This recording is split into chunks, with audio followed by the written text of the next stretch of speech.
We are a go.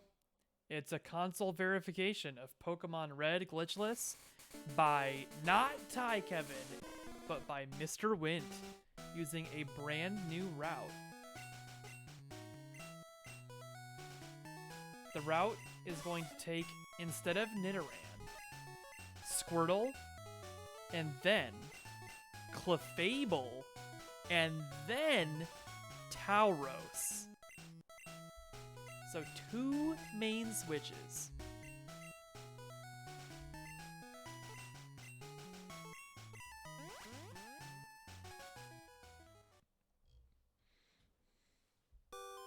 Now, something you'll also notice is that we have not yet set options.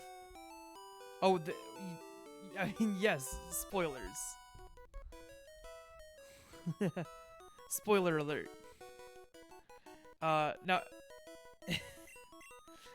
what we're going to be doing here is using one of the tricks that was also used in Pokemon Yellow's latest rewrite, where the options have been pushed back after the first rival battle, because what you can do is, instead of using a tail whip and 3 tackles, you can use 4 tackles and have, because your opponent is missing growls the whole time, you can just get the faster tackle animation on all 4 turns, and that works out to be faster than the tail whip plus 3 tackle fight with the earlier options set.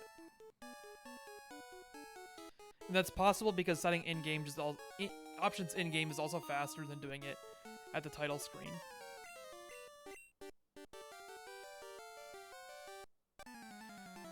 That was some interesting A-pressing there.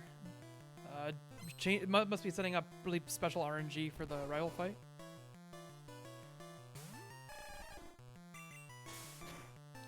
Yeah, look how fast that tackle animation is.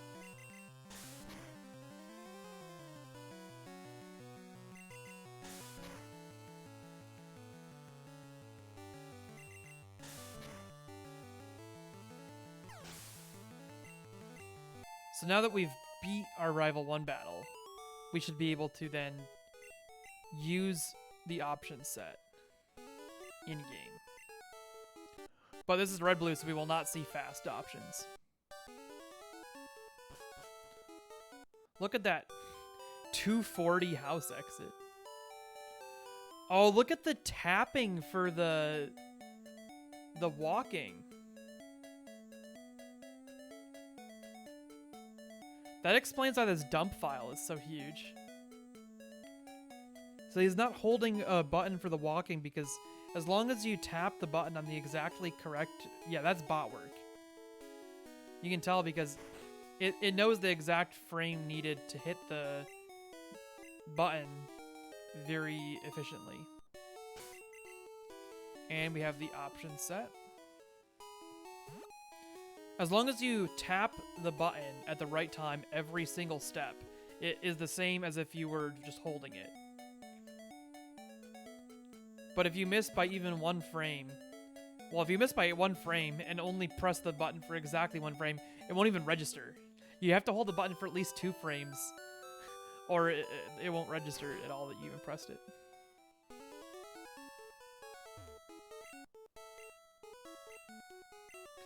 Because the overworld movement loop it only runs every other frame. So if you only press for exactly 1 frame, then you have a 50-50 chance of missing even pressing the button at all. Each step is 17 frames in red, blue, yellow.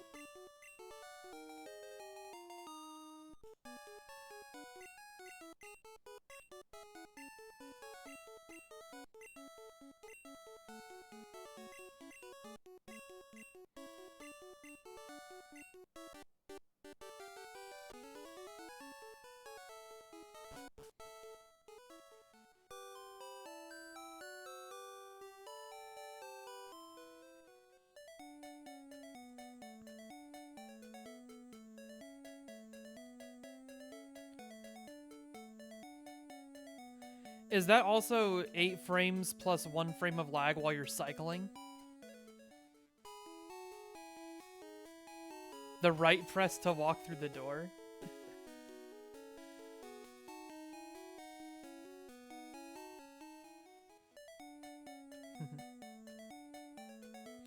So yeah, we didn't get Nidoran. Surprise number 1.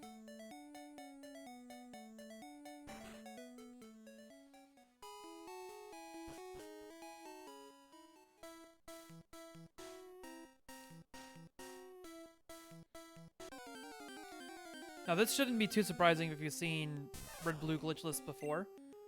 This Pikachu encounter here is very useful for Red Bar because super effective Thunder Shock can do 10 damage to your Squirtle. So you get down to Red Bar really quick.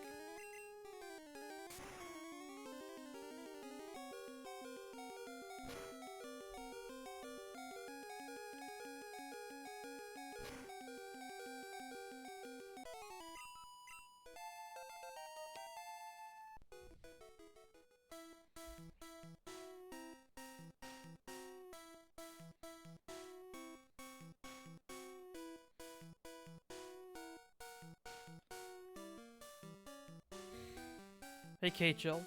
Yeah, you gotta worry about crits in TAS, right?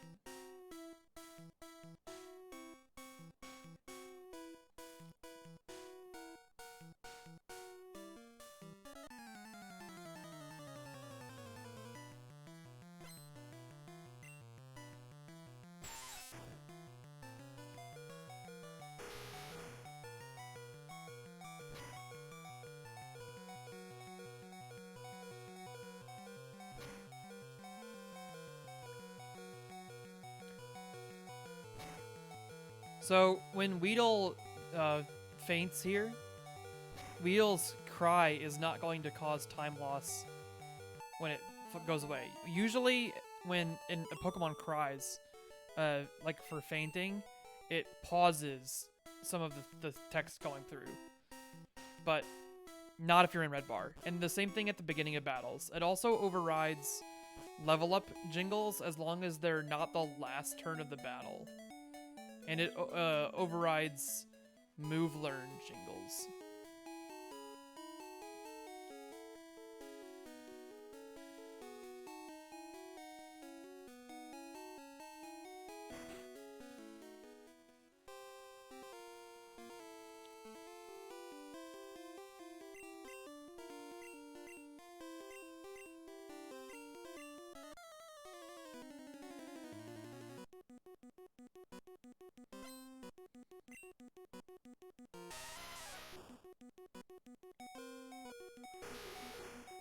So we're just barely in Red Bar for the Geodude fight.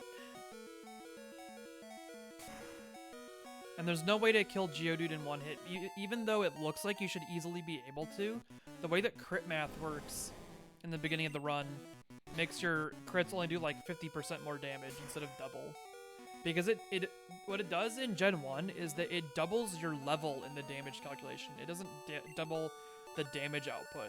And the practical upshot of that is that around level 1 only gives you a 50% increase in damage, and around level 50 it's up closer to the 100% increase in damage.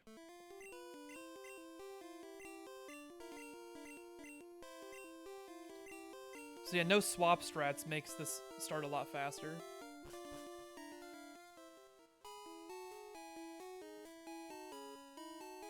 In addition to not buying balls or catching Nido yet. And then we buy all of our balls and escape ropes here.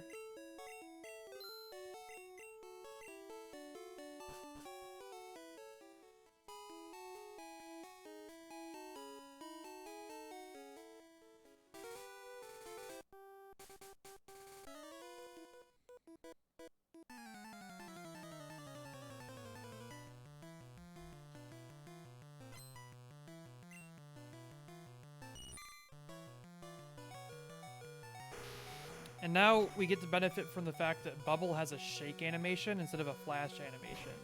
So even though these fights take forever, like we just took 3 turns to kill that Caterpie, it's not that bad because we have a shake move with Bubble.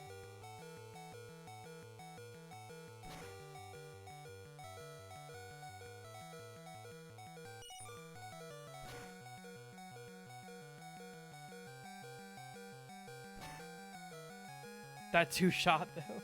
That one's got to be very tight.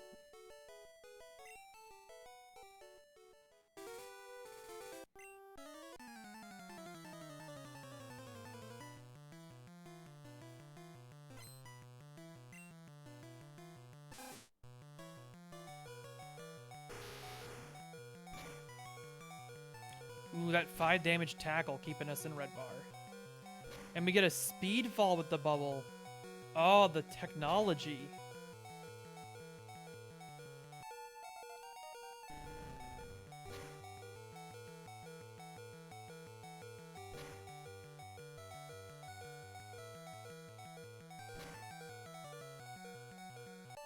So 2 non-crits and a crit there on Ekans. That's interesting too.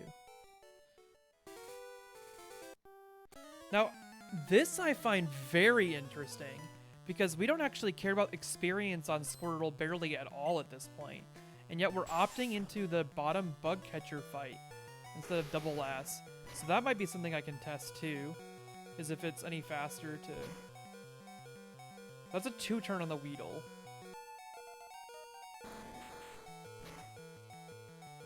It looks like it's going to be 2 turns again on Kakuna.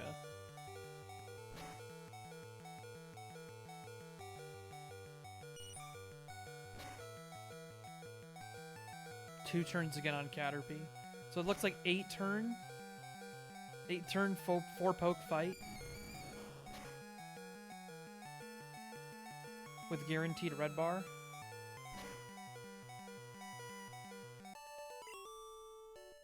I wonder how many turns the last fight takes. Because if you could do the last and double back, that would be interesting.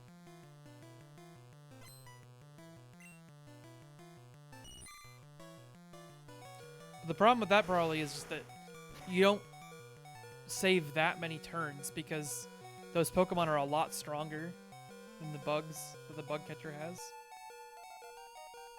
And Squirtle might not be able to two-shot all of them.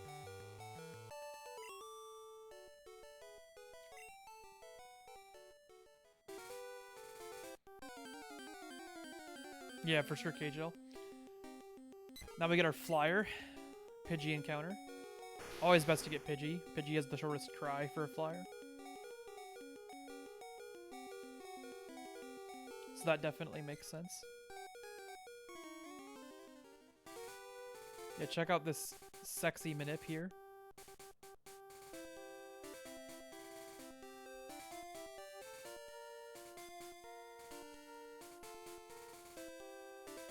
I'm wondering how much of this section is Manip for the Clefable, according to the bot's work, like how the bot works.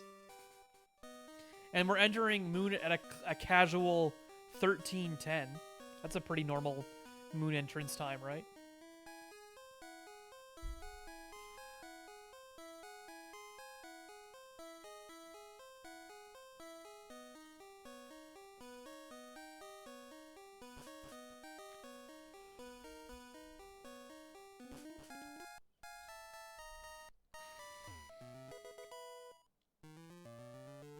Little interesting bonk TM1 strat, probably for Clefable Manip.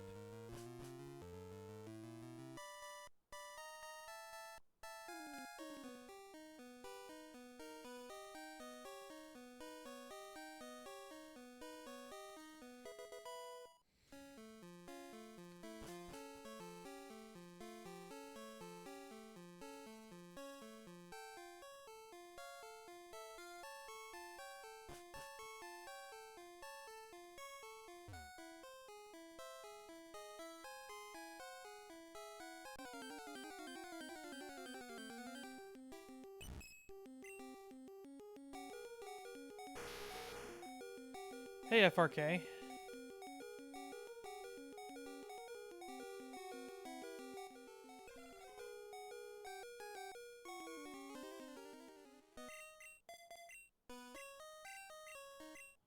I believe he simply means there that it's faster for the whole task than Squirtle, but it would not be faster. So, like, it's a meme because it's so much slower through Brock and Route 1 than Squirtle.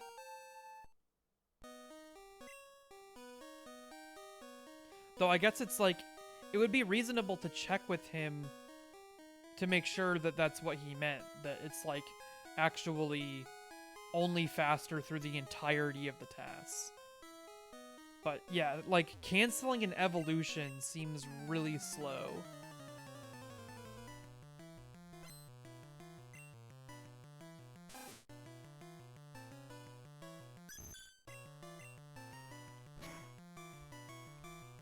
So my expectation would be that that's only faster over the course of the whole... yeah, something like that, FRK. And then on this fight here, I asked Win about it earlier today, and it seems like, for whatever reason, growling while you're waiting for red bar manip is not quite as fast as mega punching.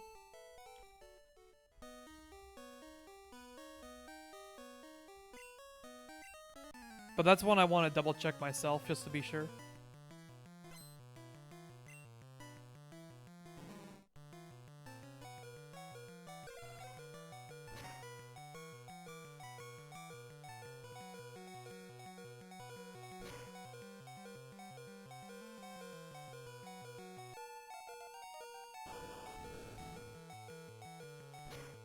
Oh, yeah.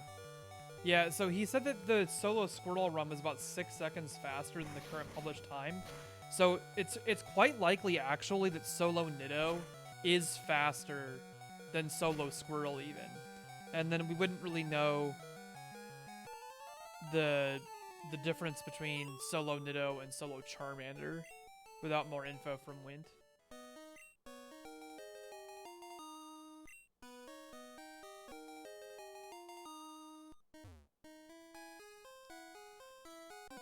Now, Wint manips Paris here. Apparently, the cry length is not as serious of an issue. The cry length and the shorter name weigh out the extra steps it takes to get the Sandshrew. Also, this task is done in red and not blue. So, in order to use the Sandshrew encounter on Route 4, you'd have to be doing the task on blue to start with. So there's some interesting routing there too. Because Paris's cry also goes off in the Elite Four when you deposit it. So you're weighing the name lengths and the extra steps to go through the Sandshrew grass against Paris's cry twice. And Sandshrew's advantage there. Now, yes, it is faster to get instant text before Misty, especially here. I didn't look it up again today, casual poke player. I don't have that one memorized. Yep, so we use instant text in TAS, and it is faster to get it just for Misty, even though weird things happen when you get it just for Misty. Because you want to teach Misty's Bubble Beam after getting Misty's Bubble Beam. They're combined on TAS videos, Ezra.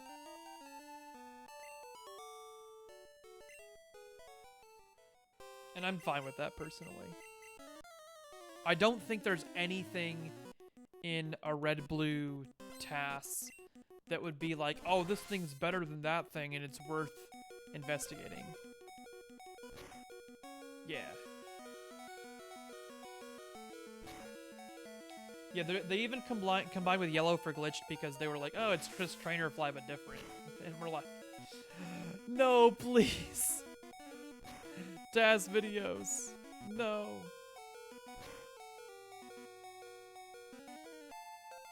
So Stab Mega Punch helping us be similarly fast through Misty there. And also we don't have a water disadvantage, so like we can take some damage and not be in terrible shape.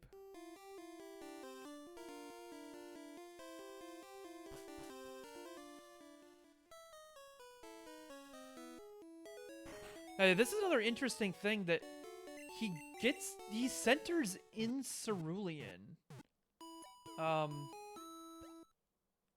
After Misty.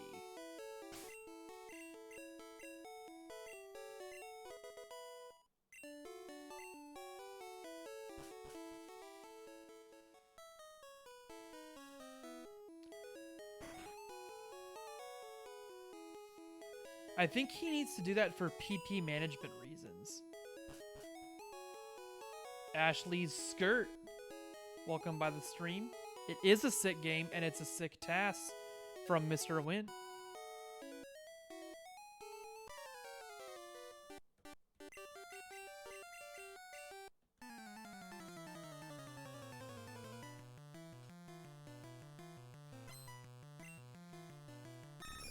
Yep, welcome by the calculator.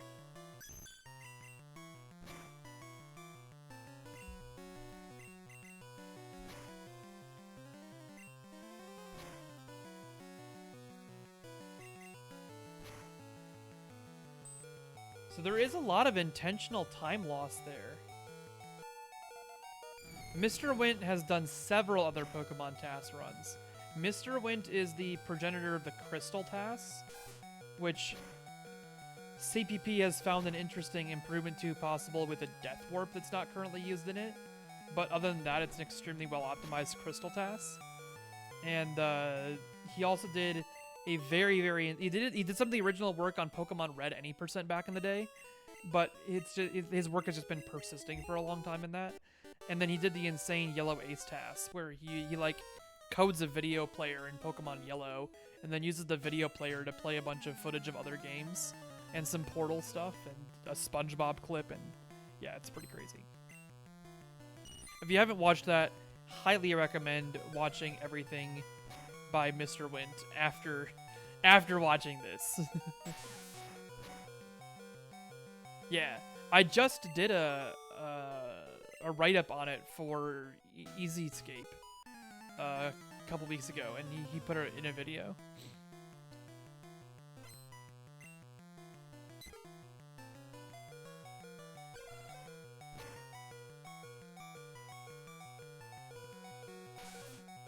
So what I'm interested in now, though, is I wonder if you could, because he seems to be losing time intentionally with the way that he's centering after Misty. I really wonder if it would be better to center before Misty, then get instant text, then do Misty, then get instant text again, and then have Red Bar off of the Misty damage going straight into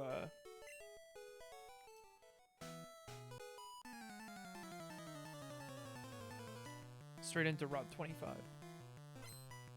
FRK, are you talking about like changing when you have level ups happen in battles?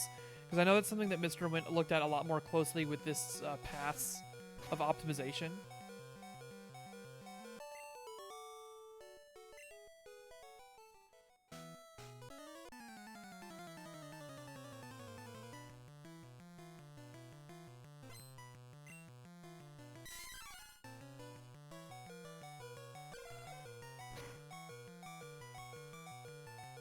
Apologies, there were some dropped frames there.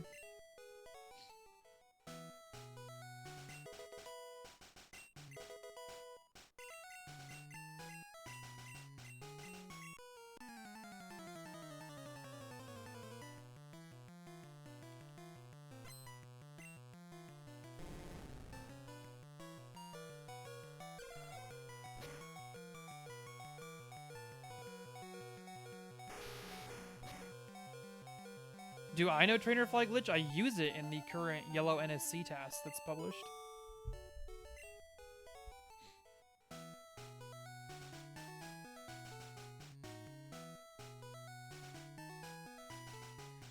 This, however, is a glitchless task. Now, this is an interesting point here, where level manipulation is used intently, like manipulating the point at which levels happen. This hiker is slower to fight than the other hiker with Onyx. But the different experience gain you get out of this battle means that you do not level up during the middle of battles as often. Or, sorry, you level up during the middle of battles more often than the ends of battles. And that is quite relevant because Red Bar does not apply to level up jingles at the end of a battle. He's already getting ether, and he has to do center because he needs to escape rope back from Bill's house.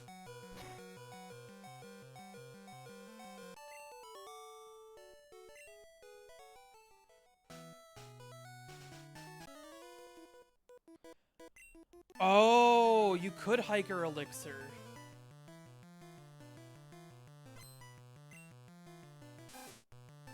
It's an interesting question.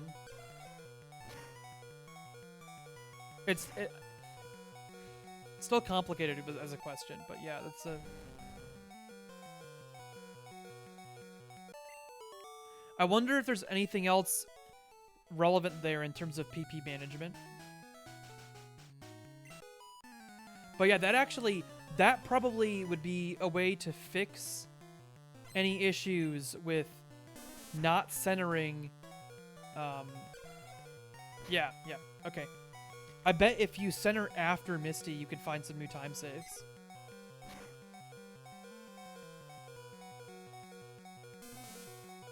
Using that hiker elixir.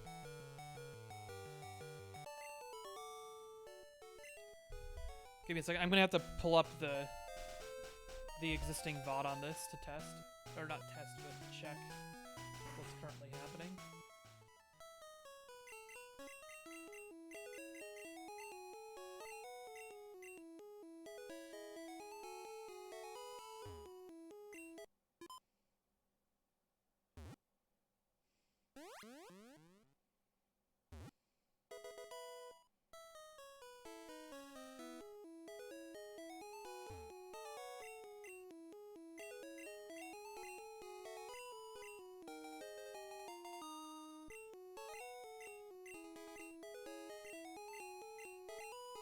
Can he die and throw the run? No, this is a TAS being played back on console by a console verification system. It uses Game Boy interface, which is made by Extremes, to send inputs to a official Game Boy player. Actually, hold on. I'll turn around the camera a second so you can check. You guys can see. So we're currently getting captured footage directly from this Game Boy player.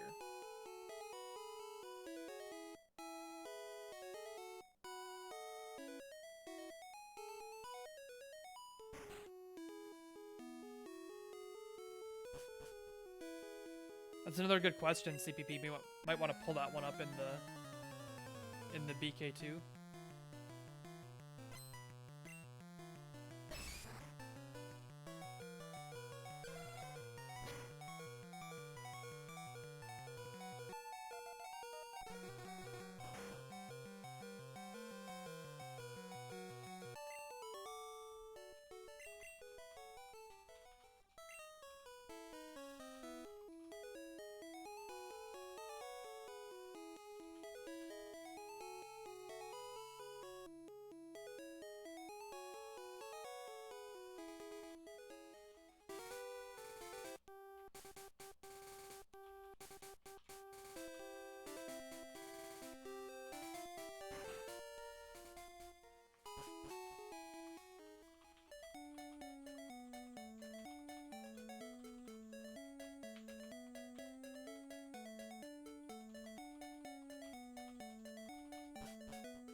Casual sub 29.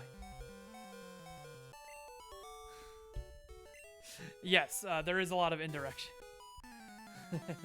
KHL's casual sub 29 underground exit. Yeah, this TAS is crazy fast. I need to check something though. Now that I'm.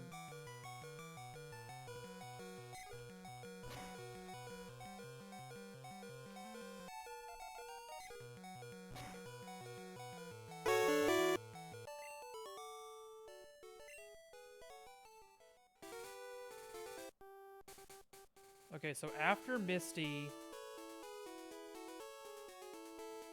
there's a rival battle, Pidgeotto. How many frames are intentionally lost here? Rough frames. Gust. Mega Punch misses intentionally. Gust again. Now Mega Punch hits. Okay, so it's only one turn intentionally lost on Pidgeotto, regaining Red Bar. But there is also a lot of HP bar droppage happening there that I'm not sure how much time save is available just from that by changing the centering, but I feel like there's gotta be time save available there.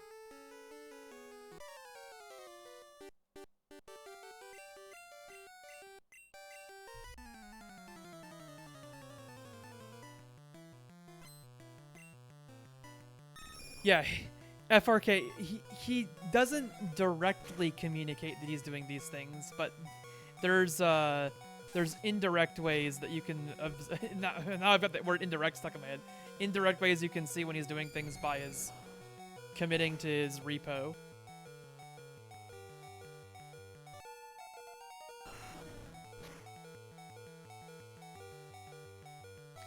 So yeah, there's going to be a lot of interesting stuff we're going to have to test in yellow too because of these finds. Like, yellow is definitely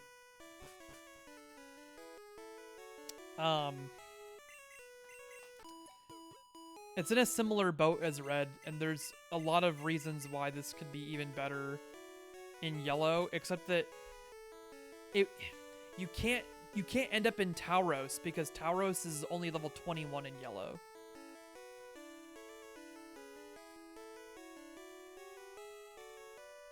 So unless you grab like every rare candy in the game and dump 6 rare candies into it, I mean, I don't really see being able to do the Tauros switch. And then I don't really know how you do Clefable Agatha. In red, when you get it, it's gonna be 28 here.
I haven't explicitly looked for one, so I wouldn't know about the state of that.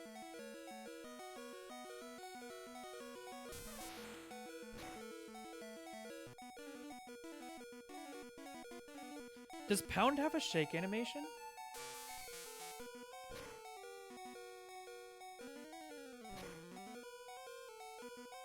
Pound's a flash animation, right?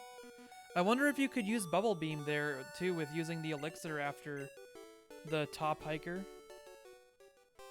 Yeah, I'm just extending the thought process with that the potential reroute idea to change when you center, get red bar off Misty, and then have that elixir after top hiker.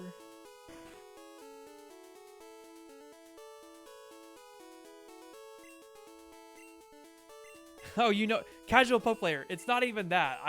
Now that I know it didn't improve an IGT minute, I'm freaking. I don't even know. I can't even words.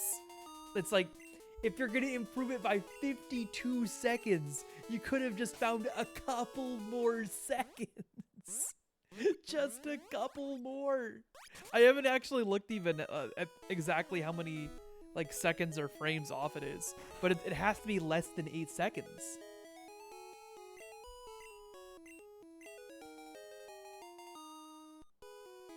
Like, how you gonna improve the movie 52 seconds and not get a 126 at the Hall of Fame?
Well, that's one thing. Elixir wouldn't actually get you more Bubble Beam PP than the alternative. Than Ether. Because they're both plus 10 to Bubble Beam. So if it's only Bubble Beam count you're worried about, that wouldn't actually change that.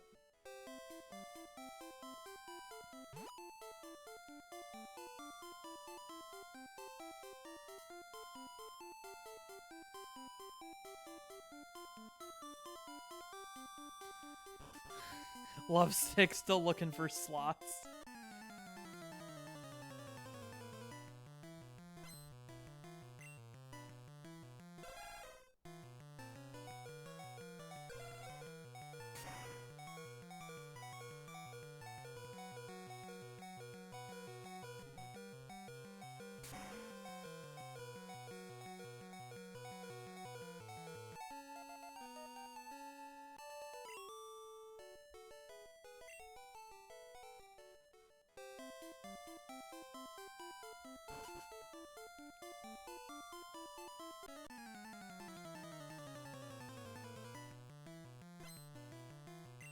Pokemaniac.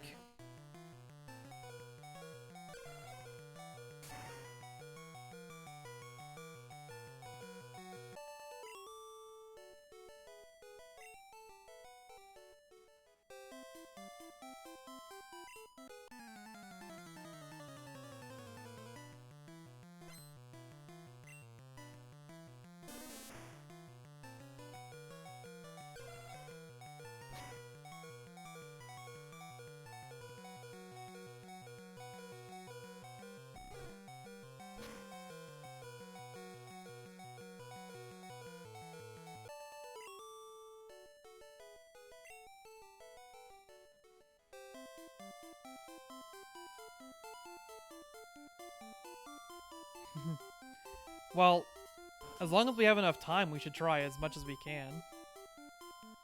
But I'm struggling to figure out how I would even do this in yellow, because with Tauros so much lower level, you can't really effectively. I mean, Clefable doesn't learn Fissure, so I don't even know what you would do against Agatha with Clefable. Like if you did an only Clefable route. And it would suck up a ton of time picking up and using a ton of rare candies to try to get a lower level Tauros back up to the level of the 28 one. Hi, Jerry.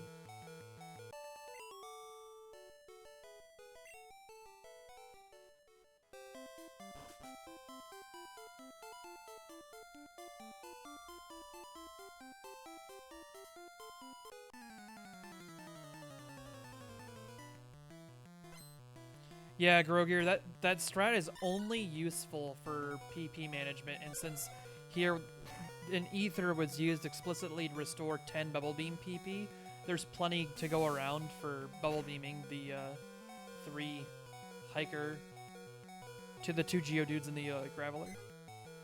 3 Hiker pokes.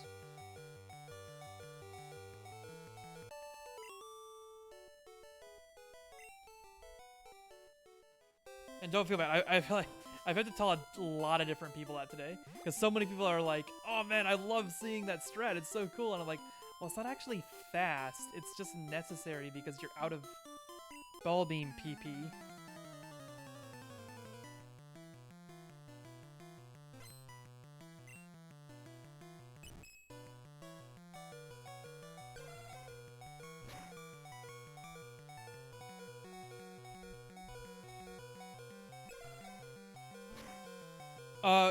You go to Celadon first, Ashley's skirt.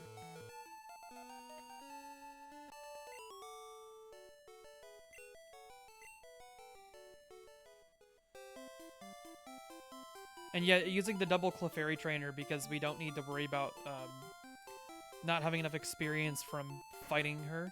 Usually, in the Nidoking route, you can't fight her because if you fight her instead of the Gambler, you don't get enough experience.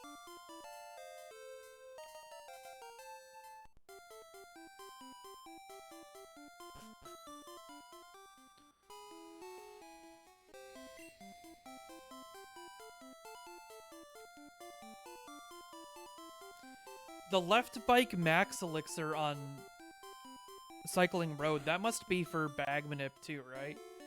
Because without getting X speeds, that means you need even more different items to fill your bag. No, we don't get the Sylph Scope in Gen 1 glitchless runs. Because there's a exploit, we'll say, in which Pokedoll, which we have just obtained, is just as effective against the Marowak Ghost.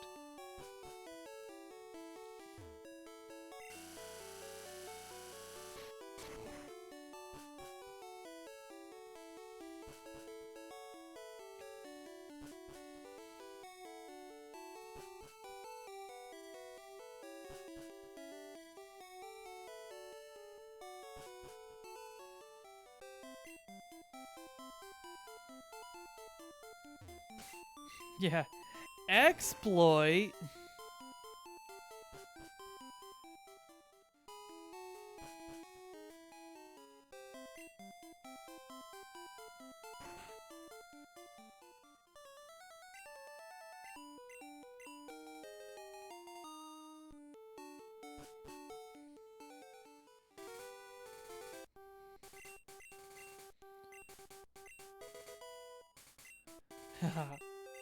That sick cursor manip.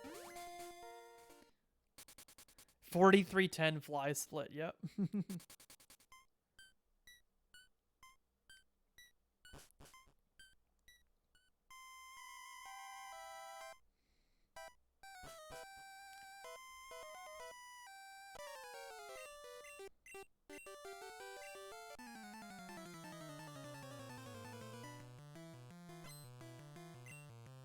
Yes, Oak does say that champions are honored for their exploits.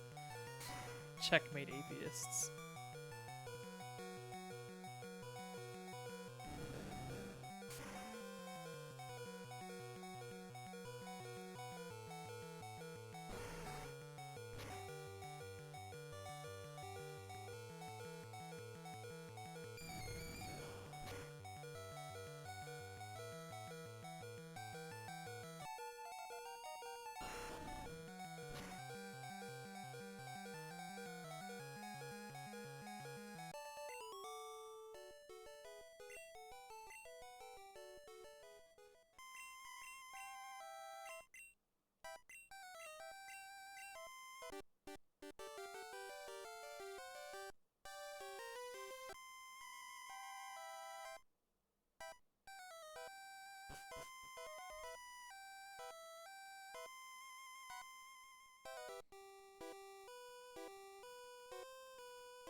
And now, Rock Slide Skip.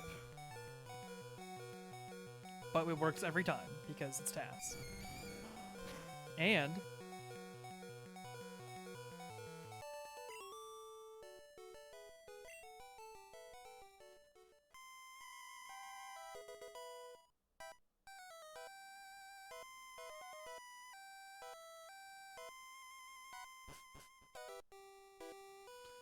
alt main rat.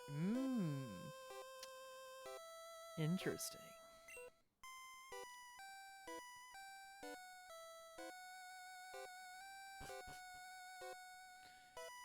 I feel like the level of obtaining it is part of the problem there.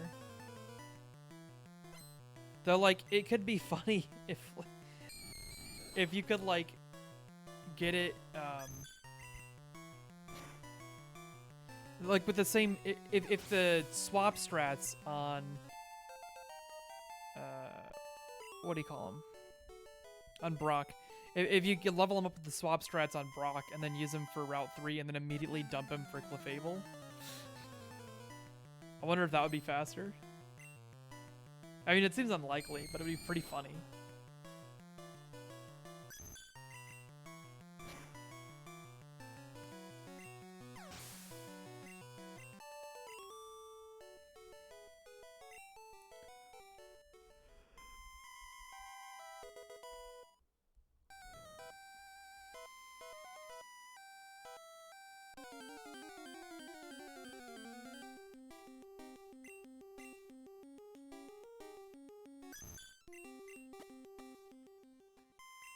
And there's our Pokédoll.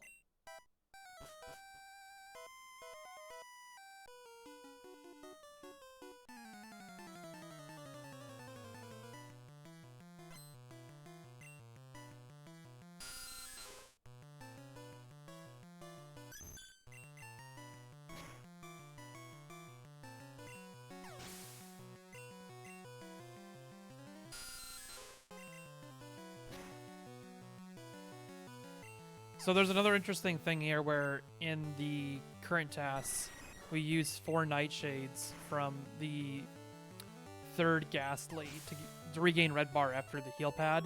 But according to MrWint, that is not faster in this case because it doesn't quite pay back through just the end of tower.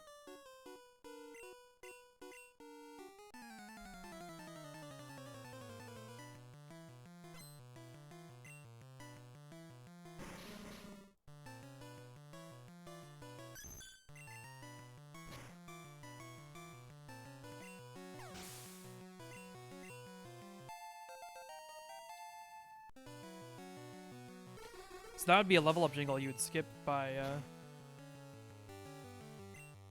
Is Quick Attack a shake move? It's a good question.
$49.47 flute. How about that? Sub 50 flute. Don't see that every day.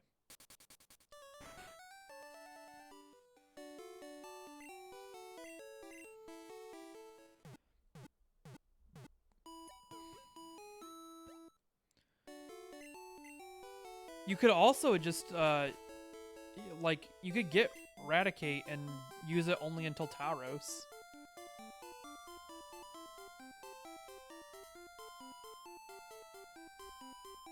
I legitimately wonder how that would compare to the current Clefable idea.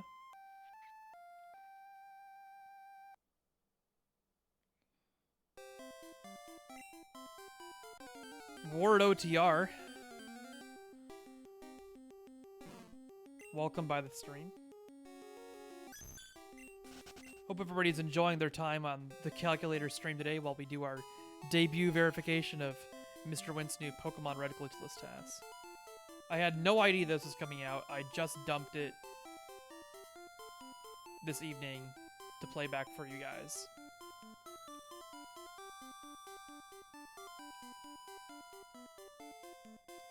With no delay. No trying to set up a premiere, no shenanigans. Just getting the content out there.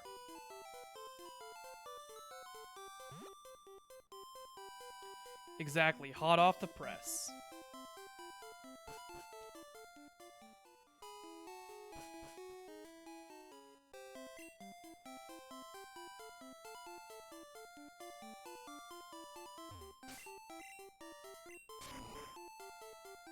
Yeah, that max elixir get helping to fill the bag space without getting X speeds.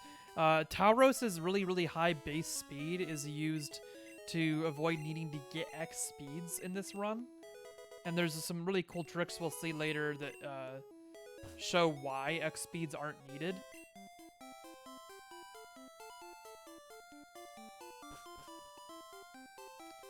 But then without that bag slot, you need something else to fill it. So we get like literally every different kind of PP item in this run, including the left side cycling road max elixir strat.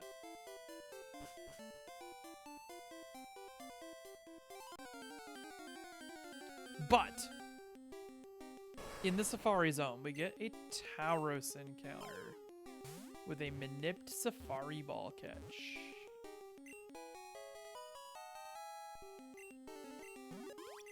And that will be our final main for the run.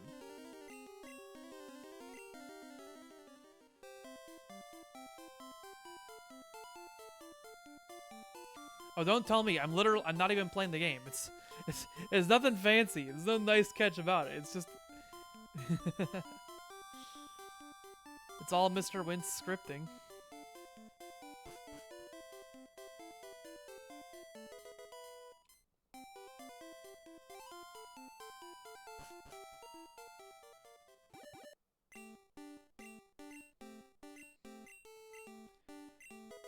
You are watching a TAS. It's a tool-assisted speedrun. So every input has been predetermined, but you are not watching a video in the sense that you're watching just like a recording of the TAS. You're watching live playback of the TAS on an official Game Boy player using Game Boy interface.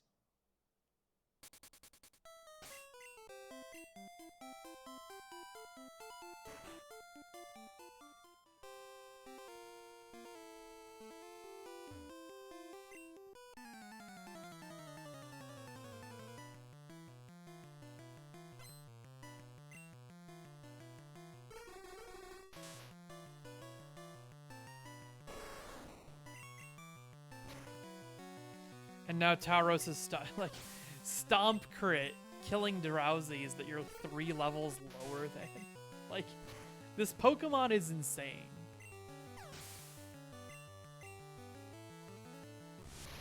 Stab is so nice. And then, yeah, here we can regain red bar.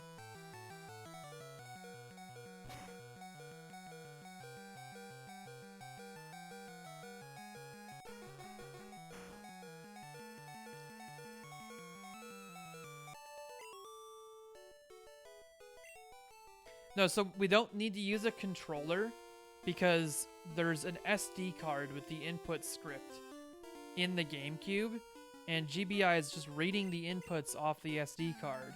Or maybe it like reads the whole... Anyway, the point is, it has this input script on an SD card in the memory card slot of a GameCube.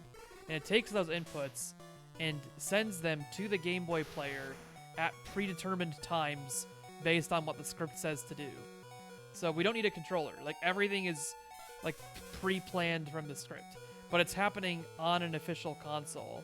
On the game, the Game Boy player is a Game Boy Advance released by Nintendo to be used with the GameCube. The original TAS author was MrWint. He wrote the script in BizHawk, and it uses a so the idea with TASing is that you can play the game up to a certain point and then pause and go back if you didn't get the behavior you wanted. It's called re-recording. So he was able to use BizHawk to create this perfect script. Yes, it is. The Tauros back sprite in red is an interesting back sprite.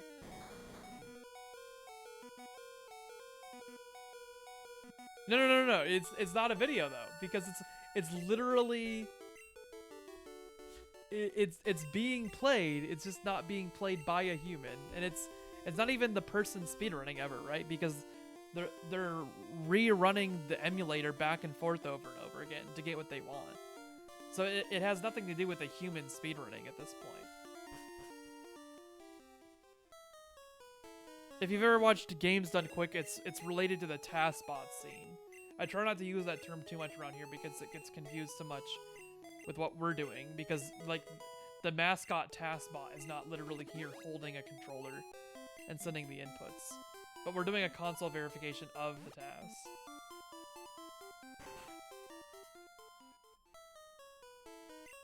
Yeah, I'm not playing this well. If I were playing this well, it would kind of break the RTA scene.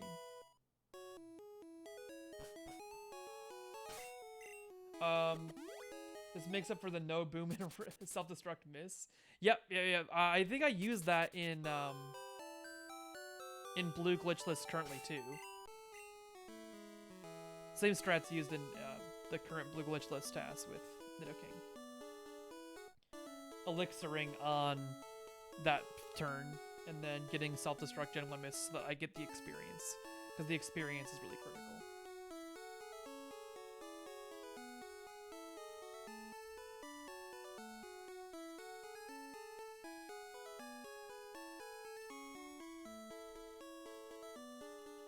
It is a great surf music.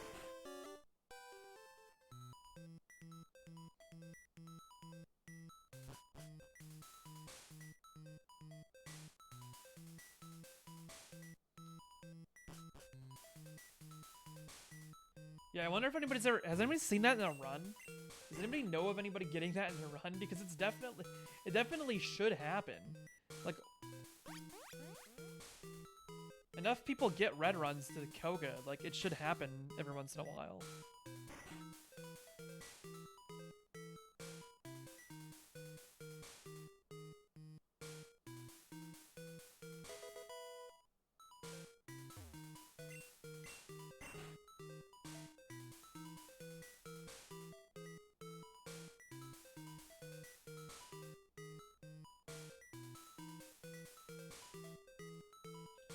Self-destruct to 1 HP? That's great.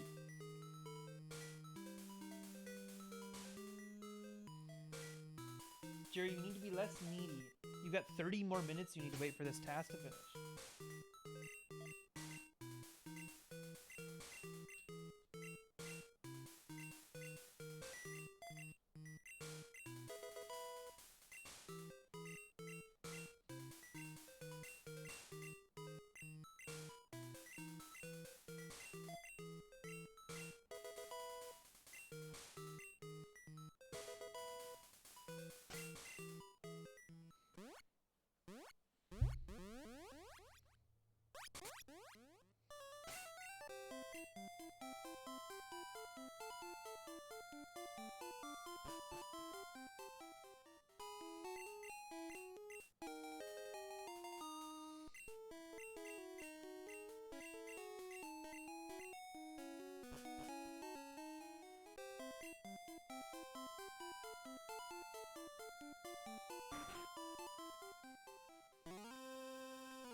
Yeah, I mean, you're welcome to, K-Chill.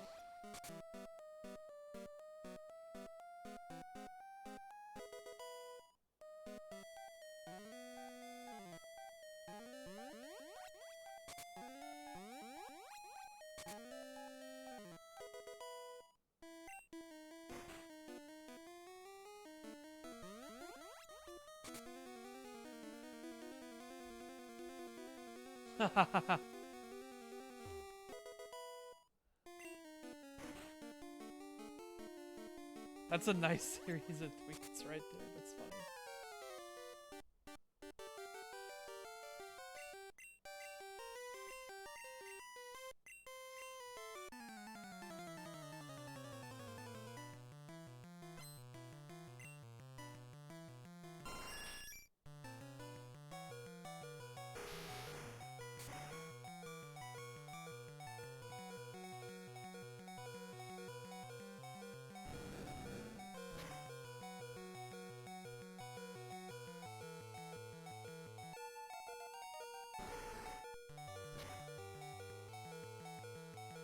Onyx, it only goes from 5 to 7? Oh no. Well, I guess that's part of the problem with Rattata, is the XP curve. Yeah, I wouldn't ping people about it. Unless you feel like it. I mean, it's kind of the point of the channel, but I didn't want to personally post it, because, yeah, not really my thing.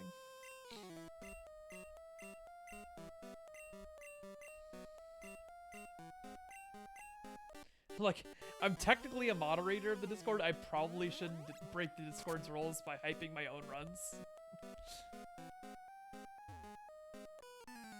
Oh yeah, exactly, Grodier. Medium fast, as in it's faster after level 50, but it's terrible before level 50.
We already have Blizzard and we're only level 34.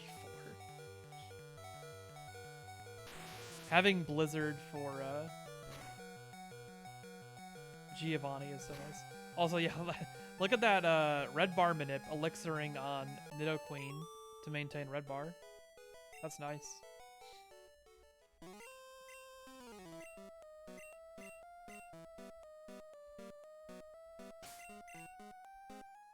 It can learn Ball Beam and Thunderbolt, right?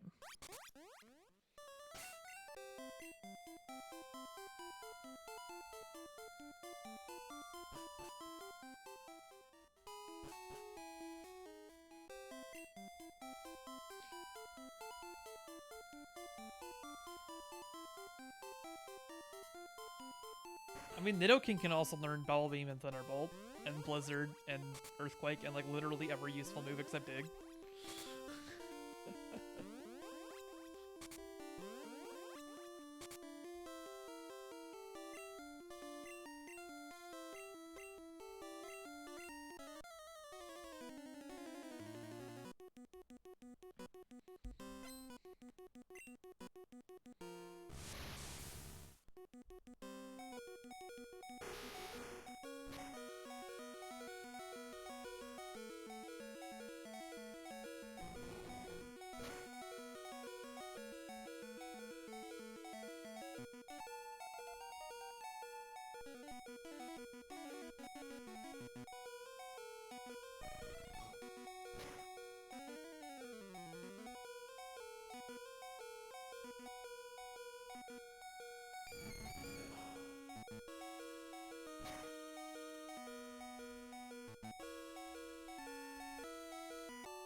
And now for Erica.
108.24 Erica.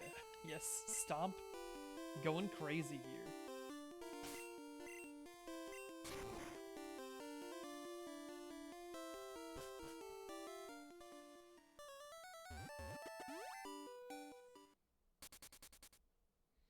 I like the gym ordering here too. This is definitely a pretty good gym order idea.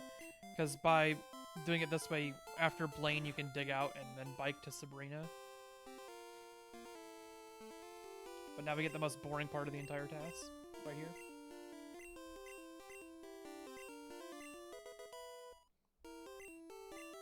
Red Blues making you watch the explanation for every one of the Blaine questions.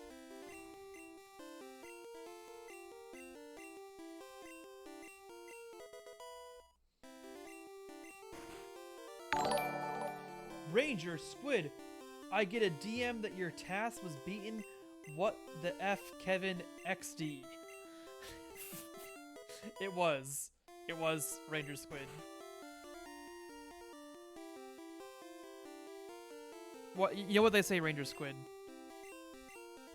If you want something, if you want to learn the truth on the internet, you just do something wrong on the internet, and then somebody will come along and correct it. Yeah. This is also wind, so like it's not at all unreasonable that he was able to beat me.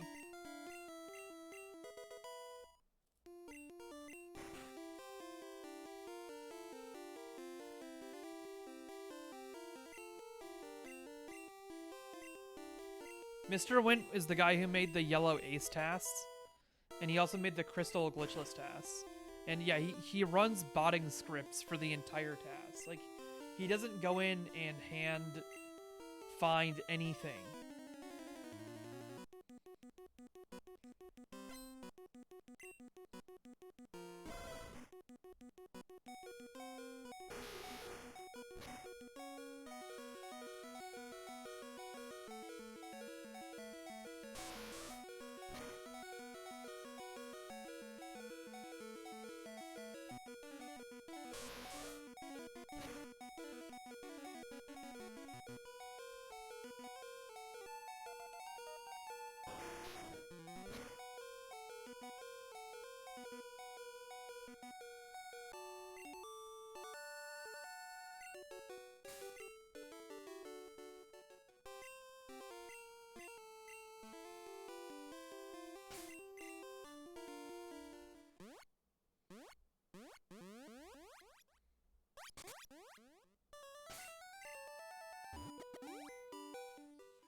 I think people are thinking about Clefable, but Tauros seems like completely impossible.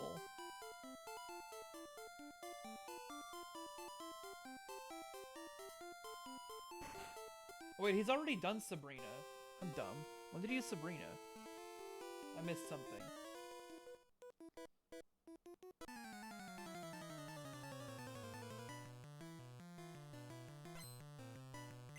The Tauros encounter is a 1% slot, so it's crazy hard to find in Red Blue, and it's not viable in RTA because you would have to do a RNG manip to get through Mansion. Like, you're so under-leveled that, like, Mansion and Victory Road 2 probably you'd be so under-leveled, you'd have issues with your repels not working.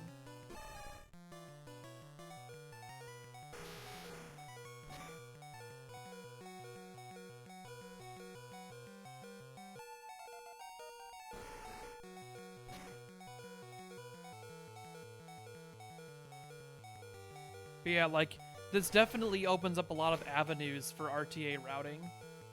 It's getting into the extreme complicated end of RTA routing.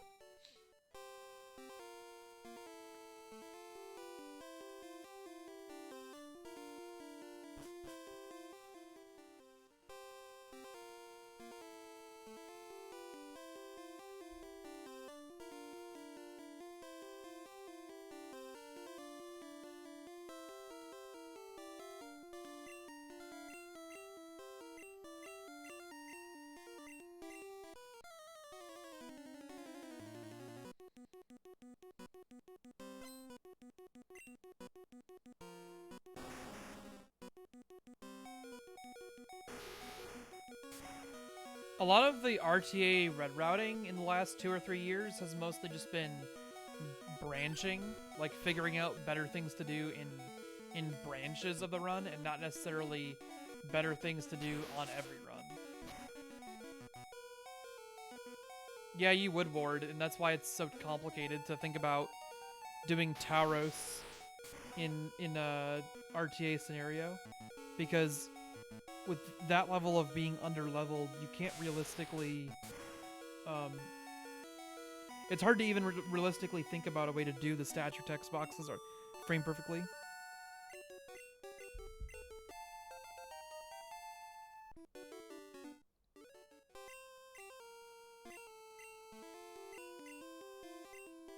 Ooh, yeah, level up moves are a massive pain. That's one of the great upsides of Nidoking, is you have like no level up moves after Thrash, and Thrash is useful.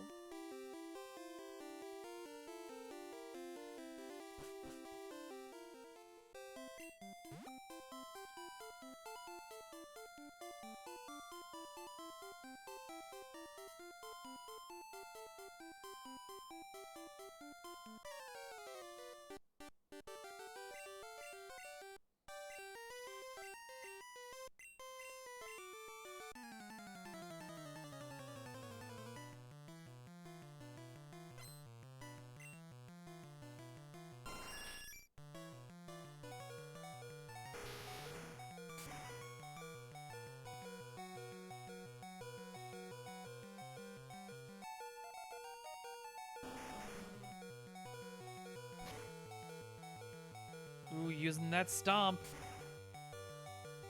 I'm sure he did, Ranger.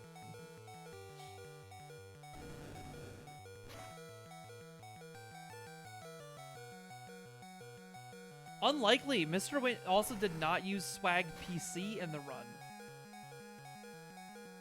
which was annoying enough. He needs to add that to his bot scripts.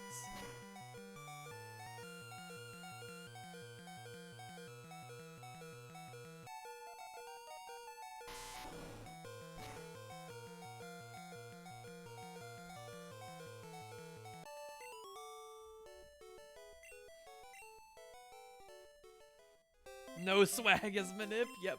Swag is manip. No swag is also manip.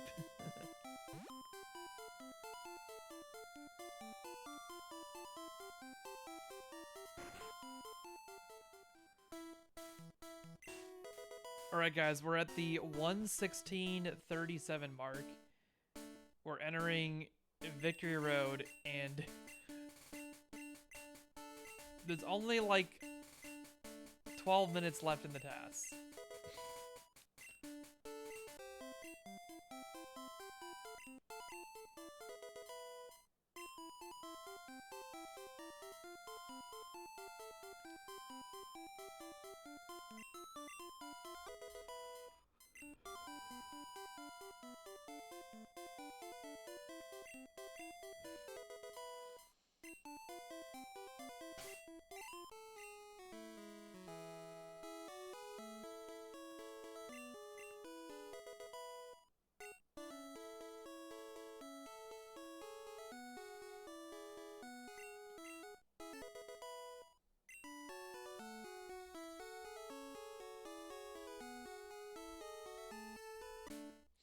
Jerry is being so needy today.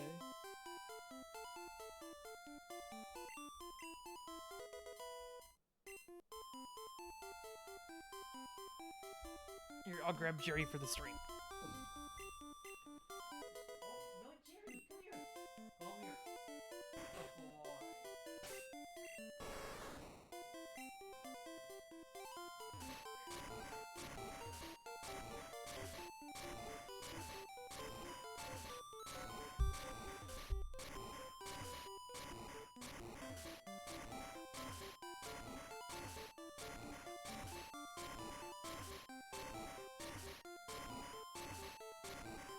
This is my dachshund, Jerry.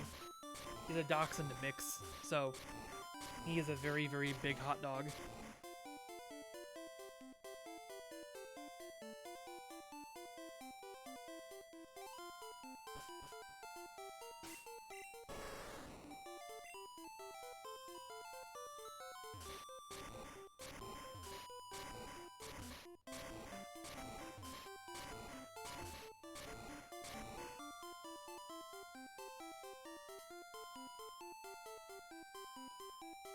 You can even hold the controller. Now Jerry is TASBot. Jerry is the expert tasser.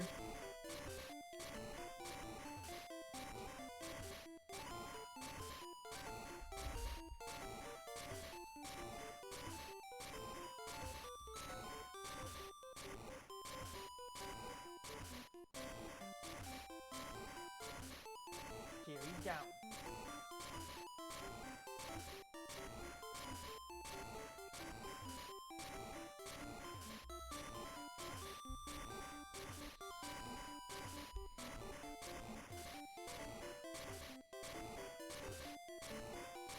Only 9 minutes left.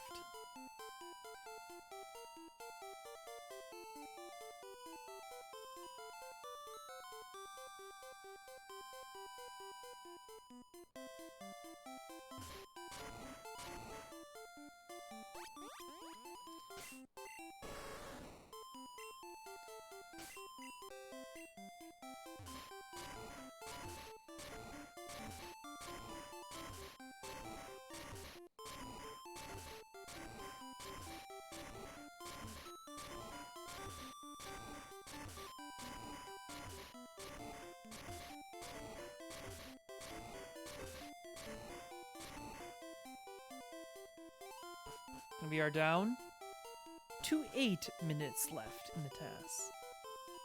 As we go to do the deposit.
Yeah. Too bad we don't have metronome.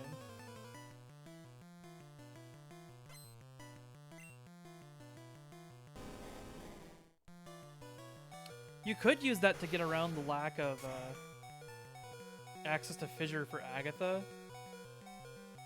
But I think that Tauros' base speed probably just like Shreks the whole run anyway.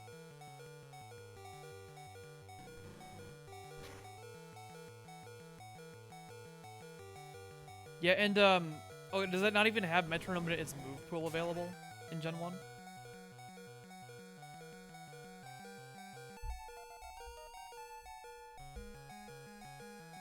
Oh, we gotta abandon Rage. Lol. Oh, at level 1?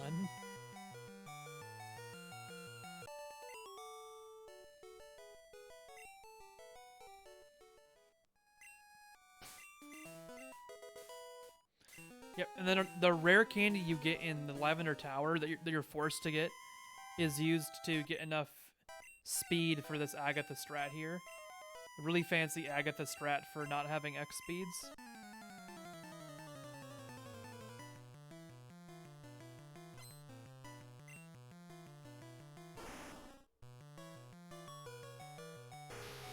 So you do naturally outspeed first Gengar, because Tauros is just a boss. But then, so Golbat, yep, we Horn Drill. And Haunter, I believe, is next. Yeah, Haunter we can fissure again. But now here's the real technology on Arbok that allows you to not do any X speed buy. Screech hit on Tauros, giving you a speed badge boost. So that now you fissure Gengar and outspeed. And you use the turn where you're getting the Screech hit to refill PP.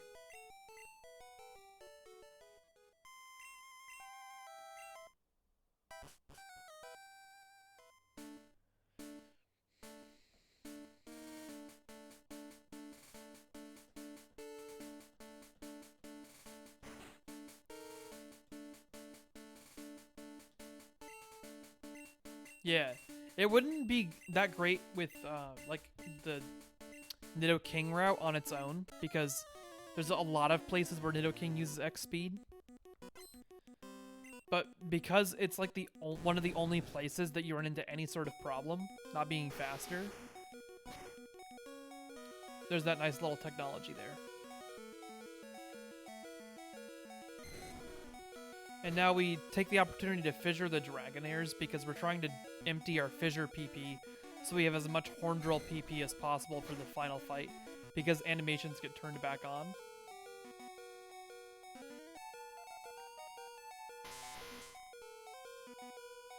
We do have to give Aerodactyl a half turn there, but Blizzard crit ends up doing us a favor. And then Blizzard takes down Dragonite as well.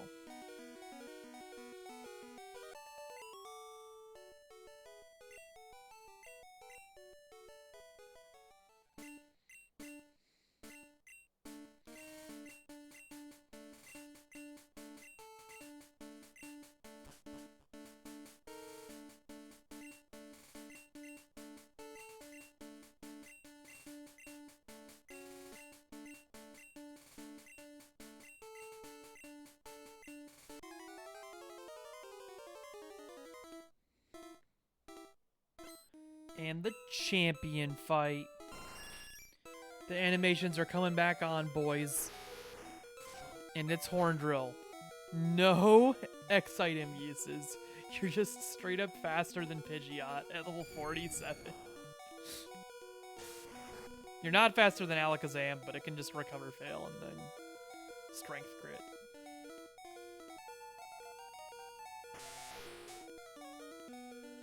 Then you have to fissure Rhydon.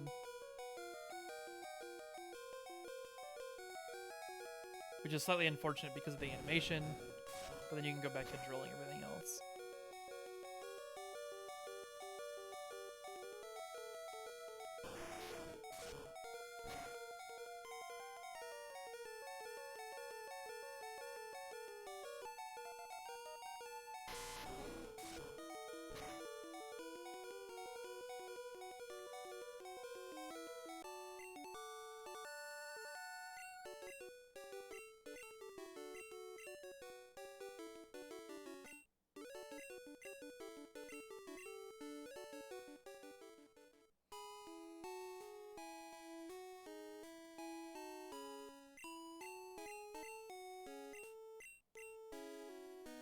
Yeah, thanks, Kate Shell.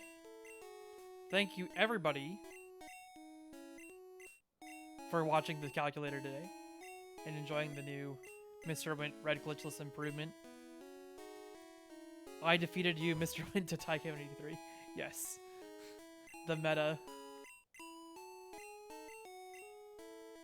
commentary from MrWint there.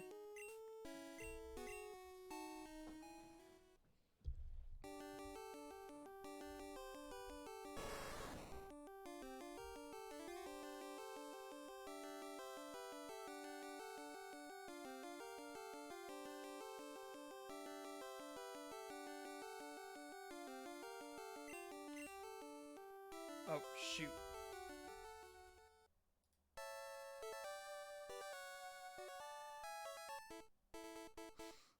Because I didn't have global hotkeys. It didn't split at the right time. I think it was 43, right?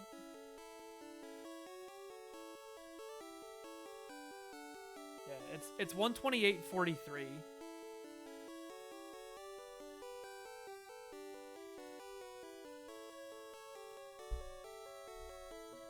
No, because it's on last input ranger and not the fade out. So it's a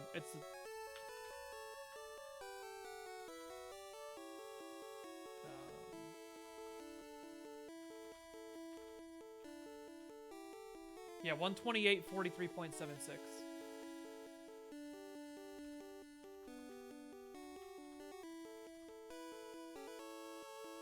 Is the final time.